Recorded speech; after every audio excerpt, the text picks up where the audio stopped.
Hi, it's Lee from Silverback Runner. And today's video is, why is your running not getting any easier? What's the cause of that? And what are some solutions that could help alleviate that? I think first of all, you have to split it into two questions that I will cover throughout this video. You're probably either a beginner runner or an older runner, or both. You could be an older beginner. But I see this problem manifest in two different areas. Beginner runners generally don't understand the process they have to go through, and they have a kind of reality in their head of what they want to achieve. And then that reality doesn't manifest quickly enough. And then the question is, why is my running so hard? Why am I not making the improvements I want? Why am I not getting the results I want, which we will cover. Slightly older for older runners, because sometimes older runners would have been in the place where their running has been easier, has been better, has improved more. And now they're finding that it's getting harder. Now, some of that can be just age related. And I don't often say that in these videos, because I think there's too much made of that in a lot of cases, in that it becomes a self-fulfilling prophecy that runners that could get fitter, could get faster, could get better, their running could get easier, doesn't, because they say, I'm 50, I'm 51, I'm 52, I'm 53, I'm 62. And that becomes a self-fulfilling prophecy. I'm done. Now, age isn't just a number. It's a reality. If it wasn't a reality, two things wouldn't happen. One thing we wouldn't have, we'd have Olympic athletes that were 68, which we don't. So there is some realities with age. And ultimately, age does kill you. Sorry, that's a bit of a downer. They won't get for the happiest video of the week, will it? But that's true. However, society probably puts caveats onto us that always 100% accurate. It does depend, obviously, on every individual athlete and runner, but they're not always accurate. So I had somebody I knew a while back, brilliant runner, runs really well, always ran at the same pace. It didn't matter if we were at training and it was a steady run. It was always ended up being a high tempo run. Over the years, certain things have kicked in physically, and that person has got slower. Is it their age that's got them slower in some instances? Is it injuries that have led to them being slower? Sometimes, though, there's a chicken and the egg situation there. Or is it not a refusal, but not perhaps an awareness that they have to adapt, that the way that they've run for so long is not the way that they can run now. And I think that's more what I see with older runners. With somebody I'm coaching at the moment that is a successful runner in their own right for their age group, that they're tremendously fit, tremendously able to do good times now. And part of the goals that we've set whilst he's working with me, yes, short term, there are short-term goals that he wants to achieve, but it's about adapting his running to make him not only a good 60-year-old runner, but a good 65-year-old runner, and potentially a good 70-year-old runner. Now, obviously there's some outside influences there, fitness, injuries, and age, and genetics. But I've always said you focus on the things that you can control. You can't control getting older, because if you're not getting older, you're not here. You can control injuries to a degree, a big degree, but obviously if one comes along blindsides you, obviously it's going to have an impact. But those, as an aside, what he's doing is adapting his type of running. Rather like many years ago, I don't know if you remember, Faldo, forget his first name, the golfer, completely changed his swing. He was successful, But I remember, and I don't even really, Nick Faldo, don't really follow golf, but he pulled back from his golf. He was doing well, and his coach completely changed his swing. And then he came back and he went on this amazing run of wins. You have to, I'm not great on golf, but I do remember that because I found that really interesting that he adapted. And I think for older runners, that's if you've been consistent runner, but your running is getting harder, then there probably isn't a need for adaptations. If you're a beginner and you're younger, then you're watching this video, then the process is probably missing.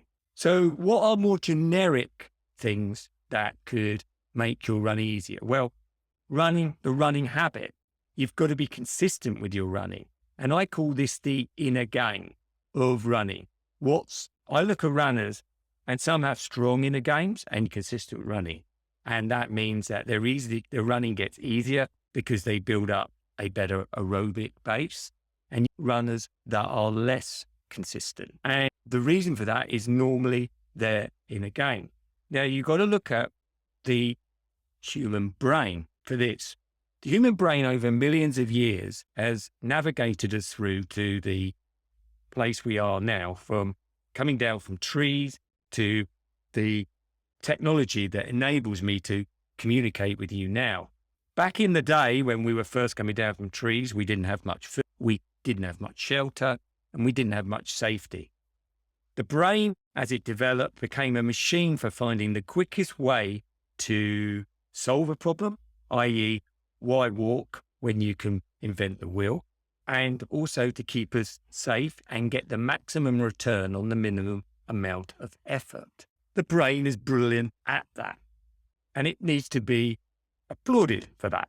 However, when you attach it to running, initially your brain goes, why would you want to do that? That's a bit stupid. You don't want to go out in the rain today. It's cold outside. So when we're looking for motivation, i.e. that verification from our brain, yay, get out there, Lee, and do that run. It doesn't happen. Not consistently. On that lovely day when there's a beautiful sunrise and you think, oh, that looked good on Instagram. Yeah, it happens on those days.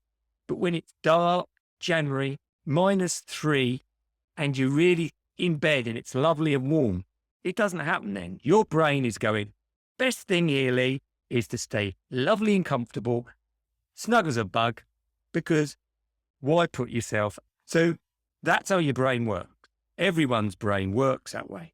So why are some people more consistent than others? Are they just more motivated? No, they're not more motivated. Actually, they ignore motivation. In my observations from myself and runners I've worked with, I call it the zombie syndrome. So basically, zombies, as far as I'm aware, and I haven't met any, and I have no wish to meet any, don't really think great. They're not one of life's great ponderers. They do tend to bite a lot of people quite a lot, but they don't actually think. So why is this connected to running? When I get up, say I got an early run, and my brain says to me, Lee, stay in bed, I make like a zombie. I just completely ignore it. I acknowledge it. Yeah, it's there. It's like noise in the background, like a radio playing, where one of your tunes that you're not that bothered about listening to. It just plays in the background. And I've got my stuff laid out to go running, and I'm putting my stuff on, and my brain's going, it's cold out there. Oh, can you hear rain? And I think it's a bit windy because I hate running. So your brain knows that. So that, oh, we'll throw that in the mix. I think I can hear wind. A zombie would. A zombie wouldn't be thinking these things. A zombie would be just zombieing. And for my day, my zombie choice is to go running. So as I go down the stairs, my brain's doing all this stuff. I ignore it. Now, there comes a tipping point where you're getting your shoes on and your brain's really throwing the kitchen sink at you by this point.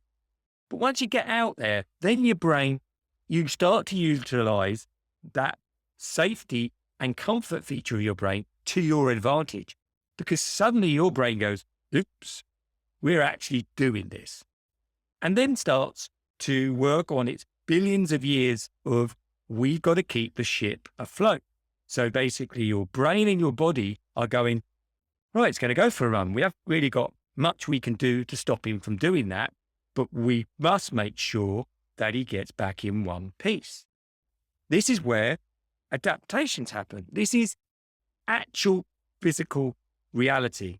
Is once you get out consistently for running, your brain basically communicates with your body to make your body stronger so that you get through running. So the body and the brain are safe. That's its prime directive, comfort and safety. And you can use this to your advantage, or you can use it to your disadvantage. Wait for motivation, and motivation is connected to you've guessed it, the comfort part of your brain. So only when it looks comfortable, viable, and fun, and this is why red wine, smoking, eating are all really easy, because they're connected to that part of comfort and ease. And your brain loves that, because from a survival perspective, that ticks the box, except we are all now really comfortable. Predominantly, if you're sitting watching YouTube, you are relatively comfortable. So start to recognize that. Don't wait for motivation, because if your running's not getting easy, there's an inner game flaw normally, either from the perspectives I've mentioned or from a perspective of expectation, because you're thinking you should be here and you're there. And yet again, your brain kicks in and goes, and the point is, if you start there and you're consistent and you've got the right training, which we'll come to in a moment, you will get there. So simple. But the brain doesn't always make it simple, because it says, what's the point? Because it wants the easiest route. If you're fairly safe here, why put yourself through all that to get there? Because your brain doesn't understand PBs, running, Strava. It just understands that you're relatively safe now, so why bother putting yourself out? Now, if you're getting chased by said zombie, it would say to you, crack on. I'm going to make sure to our best abilities that you can escape, because now we're in danger. So you've really got to understand how your brain works and not wait for motivation. Another thing is that if you're not getting the results from your running and it's not getting easier, you've probably not got the right plan. A plan is a map. It's not the territory. It's not a reality. I was just doing some feedback for some of my runners today. I've just changed 2 or 3 things in most of their plans today based on weekly feedback that I've got, because it is a map. So we're going off in one direction and then suddenly, something happens, an injury, a niggle, life, work, relationships, things need to be adapted and changed. So if you've got to a set plan, how do you know it's right for you? Do you use your watch to coach you? Now, I read some of the comments in the videos. People say they love it. And I think they are getting a lot better. But do they really take into account your life? They take into account at best your running. And that's if the information coming in is right. And I know with this watch, if I don't wear my chest strap, my heart rate chest strap, this thing tells me I'm having a mild heart attack about 3 times a week. Garbage in, garbage out. Are you going to trust a watch to give you your training? Don't get me wrong. I love my watch, but I'm just saying, if that's the basis of your plan, you've got to make sure all the information coming in is completely accurate. All the information coming out. So have you got the right plan? And how do you know that you've got the right plan? Now, you might be thinking, hey, Lee, this is just another, promotion for getting a coach. Yeah, if you're that serious, yes. I've had coaches or mentors in all sorts of areas in my life where they're important to me, if I could afford them. Now, if you can't, you've just got to stand back and look at your plan and go, how does it feel to you? Because if your running's not getting easier, either the plan is too hard and you're overtraining, or it's too easy and you're not making the adaptations. So you're not building up. And so you've got to be your own best coach, and you can be. Don't get me wrong, you can be. If you stand back, if you just don't look at the plan as some sort of thing that's come down from the mount, and you go like this too, it's a starting point, and then you have to adapt it and look at it the best you can, or read up. There's lots of great books that will give you insights into that. Also, the right recovery. In your training, are you taking the right recovery? Because if you're not, then you're going to start getting overtrained, and you'll start getting tired, grumpy. Probably wives and husbands will be diving for cover. Oh, that's just me. And it won't help. So is the right recovery in there? It's a hard thing to gauge yourself, because when running's going well, most runners overrun if they're not kind of coached, or when running's not going, guess what? They underrun. So it's a hard thing to have that awareness, but that you've got to have that in your training. And finally, the right support. If you can't go down the coaching route, find some way to get the right support, be it at a club, be it at fellow runners, be it on a forum, something that can give you the right kind, scratch that itch for you, because that will make your running easier. Finally, if your running is really not getting that much easier, and none of what I've said is really of any use, look at your aerobic fitness. People really underestimate the need for that foundation. They tend to skip off, and this will apply probably less to the older runners that have been around the running scene longer. But if you're a beginner, either an older beginner or a beginner generally, you're probably not laid down enough foundation for an aerobic run. So how long can you run without stopping? And there's no shame in this, but it's good to know and build that up. Now, this comes back to your plan. It should not break you, but it should make you. So it should build that aerobic capacity. That means that your running, at least steady running, will get easier. And then once you've laid that down, then if your event or your training plan has it in there, which I know a lot of our training plans do, you will have more speed-based work. But you've got to be able to build that aerobic base up first. So if your running's not getting easier, that's a great place to start looking at as to what your aerobic base is like. So I hope that this video has given you some food for thought.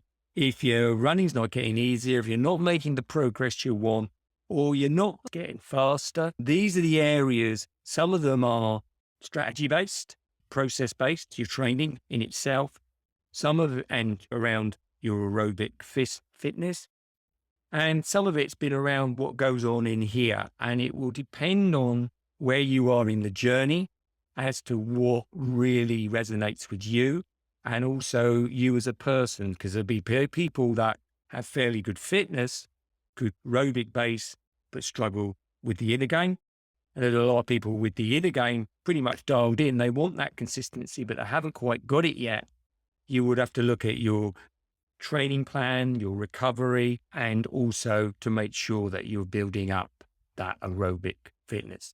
Hope this has helped. And I've actually forgotten to say earlier in the video again that if you like these videos, please give them or subscribe. It really helps a tiddler channel like mine to grow a little bit more. And obviously, if you've got any thoughts, put them in the comments, and hopefully I'll get around to answering them pretty quickly. Thanks a lot. Bye for now.